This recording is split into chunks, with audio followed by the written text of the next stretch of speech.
Isaiah Stewart had an inconsistent season, but did flash the outside shooting improvement that all of us were waiting to see from him all offseason. However, there was something else that we saw flashes of that should give you reason to believe that Isaiah Stewart could break out next season. We're going to talk about what that is in today's episode of the Locked On Pistons podcast. You are Locked On Pistons, your daily Detroit Pistons podcast. Part of the Locked On Podcast Network, your team every day.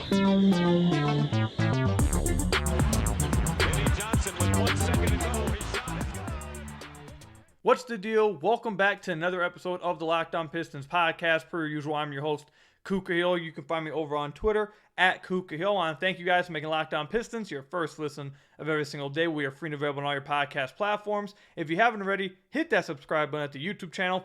50% of you guys who watch the channel over on YouTube are not subscribed, so please hit that subscribe button if you haven't already, or leave us a 5-star review on whatever podcast platform you're listening to this on. That's another great way to support the podcast.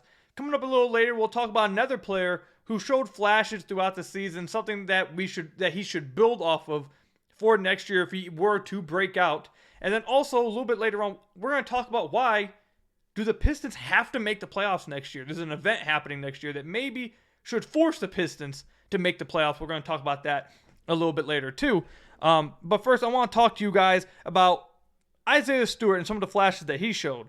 But actually, first, I almost forgot. Today's episode is brought to you by PrizePicks. First-time users can receive a 100% instant deposit match up to $100 with promo code LOCKEDON. That's PrizePicks.com. Use promo code LOCKEDON. So, about 2 days ago, I was on Twitter, and, I was like, you know what, screw it. I want to dive into some film and want to get some film breakdowns out there. So, I went and started rewatching a lot of the Pistons season. I went through and wanted to look at one specific thing. And I went through the film, and there was a few sites that really helped me with this. But I wanted to look at almost every single one of Isaiah Stewart's closeout or attacking of the closeouts from the three-point line. I wanted to look at every single one of Isaiah Stewart's live ball reps. When I say live ball reps, that means like a live dribble, I should say. When he's having a live dribble going to the basket, I want to look at each one of these reps. And I feel like this doesn't get talked about a lot because a lot of the talk with Isaiah Stewart this past season just has to do with his three-point shooting. And I get it. The three-point shooting was the thing that was hyped up, the thing everyone was looking forward to seeing. He's making the move to the forward position. He has to become a three-point shooter if it's going to work, blah, blah, blah. And that's 100% correct. If Isaiah Stewart's going to be an impact player moving forward, he has to be able to hit the three at a pretty good clip. And we have a 25-game sample size. We did this in his season review. We have a 25-game sample size where he shot pretty well from the three-point line. And then we have a 25-game sample size, the back end of his season, where he didn't shoot very well. The first 25 games, he shot 38% from the field, or from beyond the arc. That would do it. That right there is a really good shooting percentage. That's what you would like to see from him. But then the back 25 games, he shot 26% from deep. So that's really what everyone's just been so focused on with Isaiah Stewart. However, this is something I brought up last offseason where everyone was saying or talking about Isaiah Stewart's move to the forward position. That's not the only thing you have to do in today's NBA when you're a power forward or you're a forward, whatever you want to call it. You can't just be a three-point shooter. You have to be able to attack closeouts. You have to be able to make passes. You have to be able to, make reads off a live dribble. Like, there's all kinds of things that you have to do as a forward now because the league's just so talented. It's not like you just have prehistoric bigs at the forward position now that just shoot threes. You're basically having wings who can dribble, get to the rim, finish, kick out. They can do all kinds of things as a forward now in 2023. So Stu needs to do more than just shoot threes. And I talked about that needing to be an improvement for him. So I went back and watched as many clips as I could find of him attacking closeouts. And I can't show it on here because of obvious reasons, copyright reasons. But I put it all on my Twitter. If you want to go check it out, I'll put a link to one of them down below. You guys can follow the thread. But this is something that should have Pistons fans. If you're a Stu fan, you should be excited about this because it wasn't consistent. And the player we'll talk about later, Killian Hayes, he wasn't consistent either. I've said this for a while now. Since the back end of April, or what were we in? April, back end of March. I've been saying this for about a month now, that I feel like Killian Hayes and Isaiah Stewart have very similar seasons. They were both very inconsistent. They both showed a lot of flashes, and they showed the highest peaks they've shown throughout their careers, but they both were very inconsistent. You don't know if their improvements that we saw during those flashes are real or not. So we'll say the same thing about him later. What's the point of me bringing that up? I want to be fair and to all the players. But the things we saw that I'm going to talk about with Stu wasn't consistent. It wasn't always pretty. But what I saw on a lot of his closeouts, or a lot of his him attacking closeouts and driving the ball off a closeout, he was looking to make the right pass a lot of the times. There's multiple clips that I tweeted out where he's driving to the rim, and a lot of people would just be out of control. You probably would expect Stu to be out of control, just go to the basket, throw something up. And sometimes, yeah, that did happen. Sometimes he didn't make the right read. Sometimes he did force a bad shot. But he made the right read enough times for me to believe that that might be something he can add to his game moving forward. And that, I feel like, is almost just as important as the three-point shot. Now, it's not more important than the three-point shot because obviously there won't be a closeout for you to attack if they don't expect you to make a three. So he has to develop the three-point shot. But being able to counter off of that is the next best thing. I'm looking at a clip right here where Isaiah Stewart takes a pump fake on Obi Toppin on the left wing against the New York Knicks. He's able to attack the closeout, drives to the rim, and then hits Jalen Duren on a dump-off. There's another clip here that I've tweeted out where Isaiah Stewart is on the short roll against the Miami Heat. Killian Hayes hits him on a roll, and from the short roll, he's able to make a nice pass to Alec Burks in the corner. Being able to make short roll reads is a big-time thing you have to do as a 4 and a 5 in today's NBA. You have to be able to kill guys or kill other teams in 2-on-1 situations on the weak side. And if you can't do that, you're not viable in today's NBA. Another clip here that I'm looking at against the New Orleans Pelicans. Another short roll read. Killian Hayes gets trapped against the Pelicans on the right wing, and Isaiah Stewart catches a short roll read, immediately swings it over to Jaden Ivey on the left wing because his defender is tagging down on Stu. And instead of Stu driving right into the guy tagging and getting a charging call and an offensive foul, he swings it over to Jaden Ivey for the three-point shot attempt from the wing. Another clip right here. I'm trying to describe them the best I can because I know you guys can't see them. But here's another clip against the Chicago Bulls. Stu catches the ball over in the left corner, drives on the closeout against Nikola Vucevic. And this clip actually is one where I would say it's a sign that he still has a lot of ways to go with this because he drives to the rim and he forces a dump off pass to Duren. It wasn't very open, but he manages to get it there. However, the right read was to Jaden Ivey's guy, or to Jaden Ivey on the right wing because his guy sucked down into the paint, tagging down on Jalen Duren. But the idea, the bigger point you could take from that clip and the other clips I'm talking about here is that, yes, maybe he makes the wrong read sometimes. Like I talked about in this last clip against the Miami Heat. Maybe sometimes he forces a shot where maybe he should have kicked out. But there's enough clips where you see Stu trying to make the right read. That one of his first instincts when he catches the ball in the short roll read or when he's driving against a closeout is, okay, who's open? Who should I be trying to kick this ball to instead of just, oh, it's my time to shot, I'm scoring it. And that is a huge development. Again, it was inconsistent. It wasn't always there. But it was there a lot more than we've ever seen it. So those are flashes. Now, he's going to have to show us next year, can it be more than just flashes? Can it be something can he add to his game consistently? And we'll find out. But there was enough clips where I went back and watched that he made a lot of nice reads. This one right here against the Charlotte Hornets actually was my favorite one. Then we'll move on to the next topic. He pump fakes and gets P.J. Washington in the air at the top of the key. He drives, and right about the free throw line, Jalen McDaniels is baiting him to make the read to, or make the pass to Sadiq Bey in the left corner.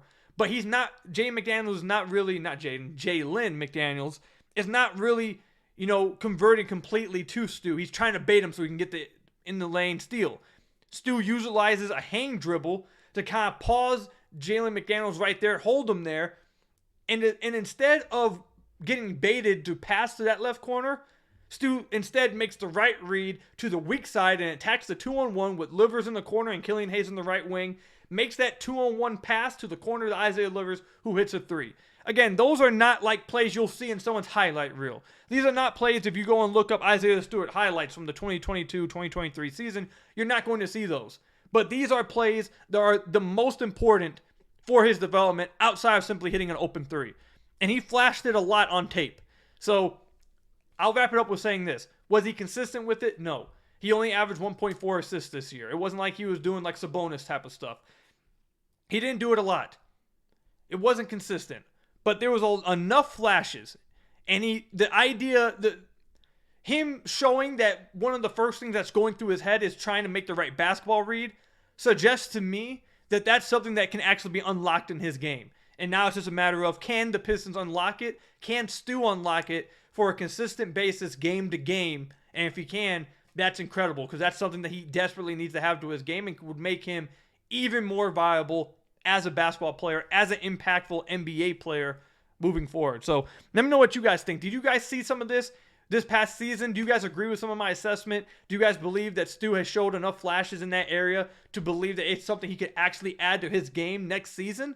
We're going to talk about, or let me know what you guys think about that in the comment section down below or over on Twitter at KukaHill. Well, I was going to say we are going to talk about Killian Hayes now in the upcoming segment, some of the flashes that he showed, and a specific area that I think he needs to branch out to, which would show his, or would give him the best chance at succeeding in the NBA. We'll talk about what that is when we come back. But first, I've got to tell you guys about one of our sponsors, PrizePicks.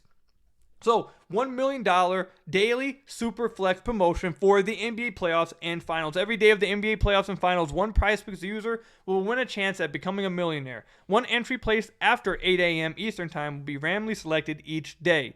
Whoever placed that entry will be giving a 6-pick flex with the following payouts. 6 correct picks, $1 million. 5 correct picks, $80,000. 4 correct picks, $16,000. Full details can be found at prizepicks.com/million. You must opt in at this link to be eligible for the $1 million entry. Once you opt in, all you have to do is play the game like normal, and you could be the lucky winner. So, how does it work? You pick 2 to 6 players to see if they score more or less than their PrizePicks projection, and you can win up to 25 times your money on any entry. No competing against other people, it's just you versus the projections available. And PrizePicks offers projections on any sport that you watch or that you can think of. I promise PrizePicks has it. Entries can be made in 60 seconds or less. It's just that easy. Safe and fast withdrawals, currently operational in over 30 states and Canada. Download the PrizePicks app or go to prizepicks.com to sign up and play daily fantasy sports today. First-time users can receive a 100% instant deposit match up to $100 with promo code LOCKEDON. If you deposit $100, PrizePicks will give you $100. If you deposit $50, PrizePicks will give you $50. Don't forget to enter promo code LOCKEDON and sign up for an instant deposit match up to $100 with PrizePicks. So I want to thank you guys again for making Locked On Pistons your first listen of every single day. We are free and available on all your podcast platforms. If you haven't already, head to the YouTube channel at Locked On Pistons, hit that subscribe button, or leave us a 5-star review on whatever podcast platform you are listening to this on. That's another great way to support the podcast. Later on, again, we're going to talk about maybe there's a reason for the Pistons to be forced to make the playoffs next year. We'll talk about what that is in the later segment. But the first thing, or the second thing we're going to talk about here, after talking about Isaiah Stewart's flashes, we're going to talk about Killian Hayes' flashes. And as you guys know, I am a Killian Hayes believer. However, I make it a point of emphasis, at least I try to make it a point of emphasis, to be fair to every single Pistons player. When they prove me wrong, I admit it. When they prove me right, I admit it. When they show flashes, when they play bad, good, whatever, I try to be fair as possible. So I really, with Stu's flashes off what we talked about in the first segment, I feel like they're just as important and they're just as believable. And I'm sure some people believe that they are more believable than Killian Hayes. But I think you'll see why I believe in some of these flashes from Killian Hayes. But the point I'm trying to make is, I know a lot of you guys are going to be like, you need to stop believing in Killian Hayes. I don't know why you like him. You have a favoritism towards him. I don't believe I do. I try to be fair with my analysis towards every player. And I think Killian Hayes showed a lot of flashes this year. The highest peaks of his career were this year for longer durations of the season in his entire career. Now, he still had low lows. His lows were still very low. His highs were higher than ever. And that's part of becoming an NBA player. A consistent, impactful player is remaining at a level that is usable. And that's something that, like I mentioned in the first segment, Stu has to do, but also Killian Hayes obviously has to do. But there's one aspect of Killian Hayes' game that was a legit improvement this year, and the flashes that were branched off of it, I think, is what he has to work on. There's going to be a lot of arguing about, what does Killian Hayes have to do to become an impactful player? I'm sure a lot of people, I've already seen some people be like, Killian Hayes just has to be our Marcus Smart. Just play defense, don't shoot too much, and, just do that, and you can be our Marcus Smart, whatever. I've seen some people say that. I've seen some people say he has to become a better finisher. He has to get all the way to the rim more and be a good finisher for him to have be a real legit impact player for a consistent level of time. I don't agree with that. Now, does that mean I don't believe he needs to improve as a finisher? Obviously, he has to improve as a finisher. Obviously, if he could become a good finisher, that would be great for him. If he could become a consistently great defender, that would be great for him, obviously, like in the smart role. That would be great too. But I think the most realistic outcome for him and the realistic pathway for him to build off of is to build off of the improvements we saw from him as a pull-up jump shooter in the mid-range. These are his improvements percentage-wise in these areas from his second season to the third season. So from 3 to 10 feet, he improved by 6%. From 10 to 16 feet, he improved by 2%. And this is the biggest one right here.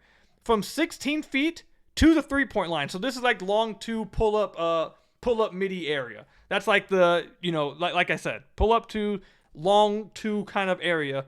He improved by 11% from his second season to his third season.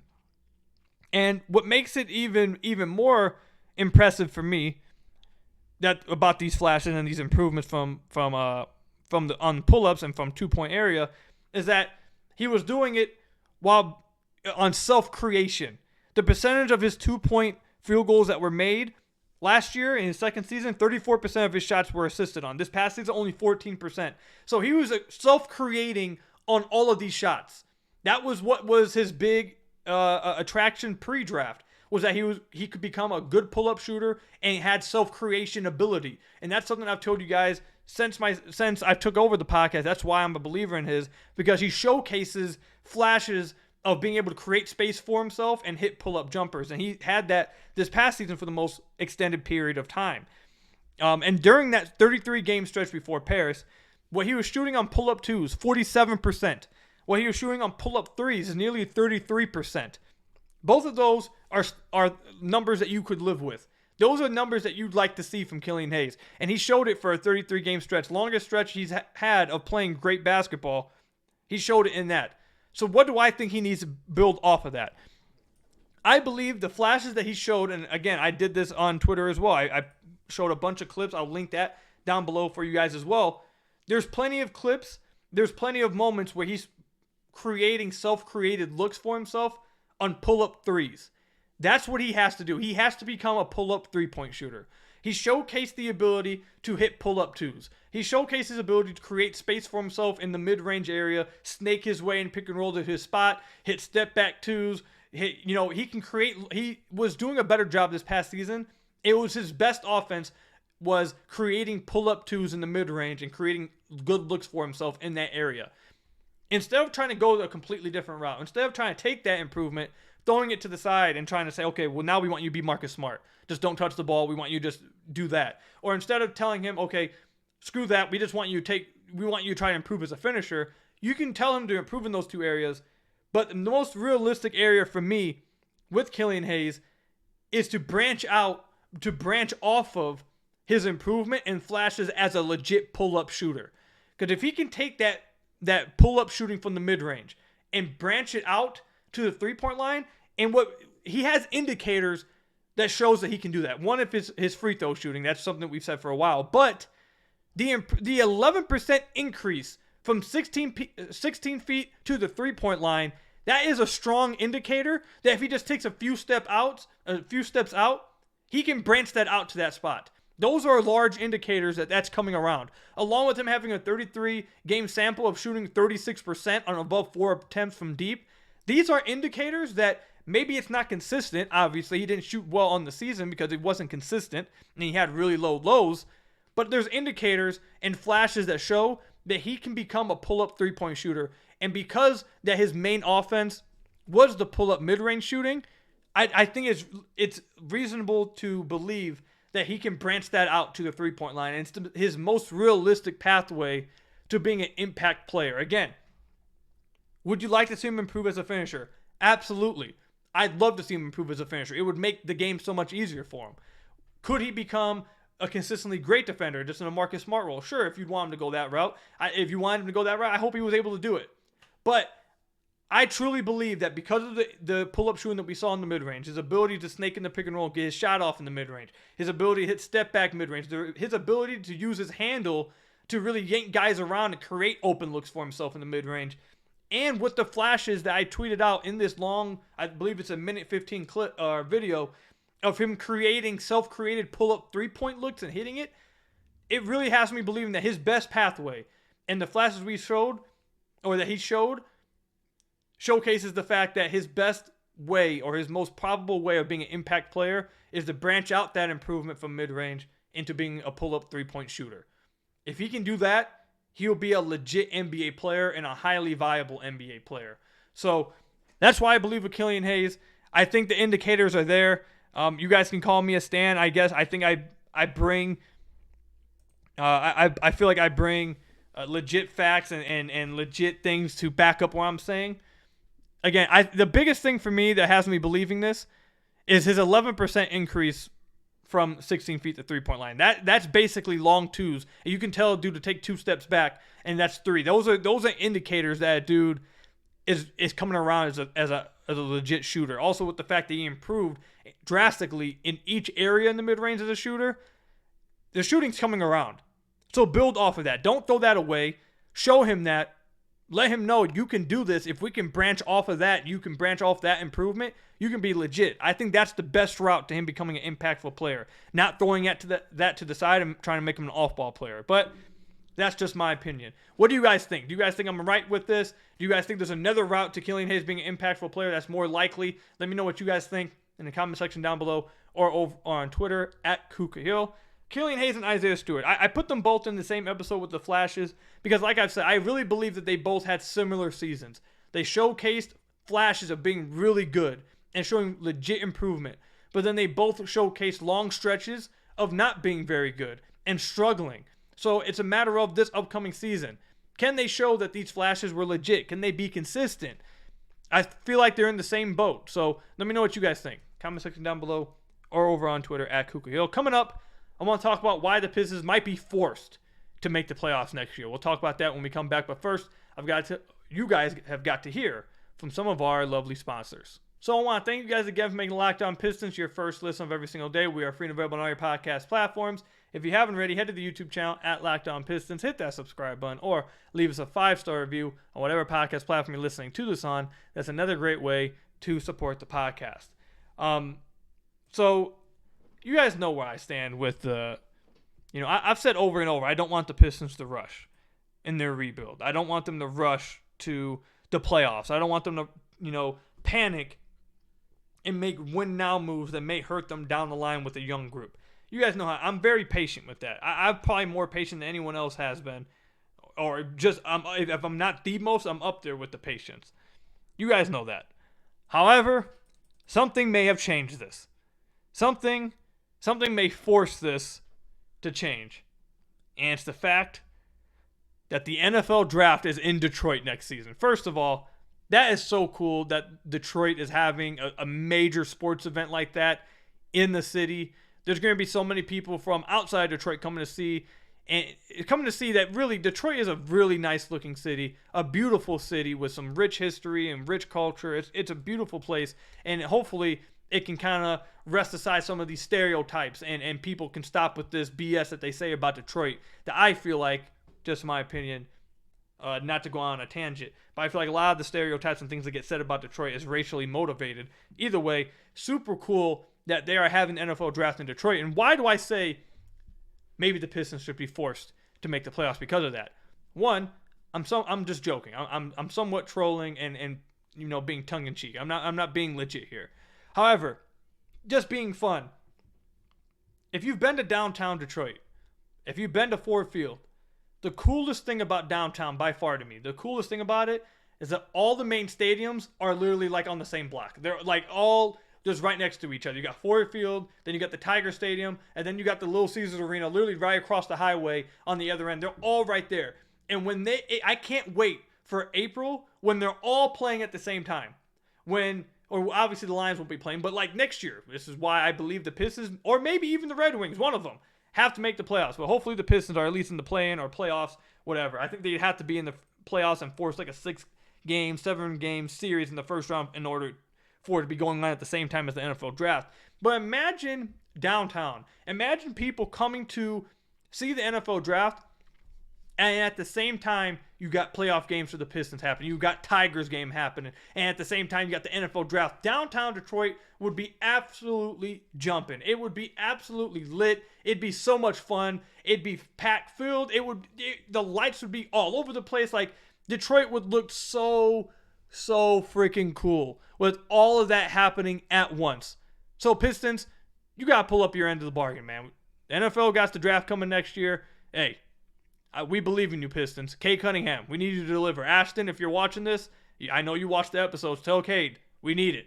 We need it. The NFL drafts next year, we need downtown Detroit to be jumping and put to rest all the stereotypes that Detroit isn't jumping, that they don't have support, that it's a trash city, it doesn't look cool, blah, blah, blah, blah.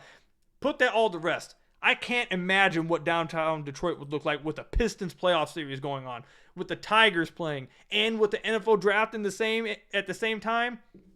It would mean so much for Detroit and Detroit sports fans. It would mean so much. So I'm putting pressure now. On April 30th, I'm recording this. I'm putting pressure on the Pistons. Troy Weaver, whoever the new head coach is, Tom Gores, Cade, we need the playoffs. We need playoffs next year. And we need a long first-round series so we can shut everyone up about what Detroit's about and what Detroit looks like and how lit Detroit can be and how cool and beautiful of a city it is.